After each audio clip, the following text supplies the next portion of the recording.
Rian Ibram bahagia umbar kemesraan dengan Dewi Persik. Rian Ibram buka suara mengenai kemesraan dirinya dengan Dewi Persik. Rian Ibram mengaku bahagia jika bersama Dewi Persik. Hal tersebut diungkap saat berbincang dengan Feni Rose di acara TV swasta. Rian Ibram, bener nggak kamu postingnya mesra sama Dewi Persik? Kamu pansos sama Dewi Persik? Tanya Feni Rose sebagai host. Enggak, aku nggak ada kata pansos sih sementara ini. Sementara ini ya, terang Rian Ibram kemudian tertawa.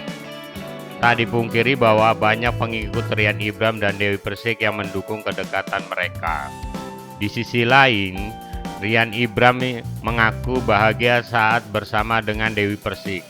Kalau aku lihat sih banyak follower kita yang suka. Rian Ibram pun tak menyangka kedekatannya dengan Dewi Persik akan sejauh ini. Banyak hal sih Kak Ros sebenarnya. Aku juga tidak pernah menyangka bahwa akan ternyata sejauh ini ya Beberia. Rian mengaku bahwa banyak masyarakat tak mengetahui sisi lain Dewi Persik selama ini terkenal dengan sosok pemarah.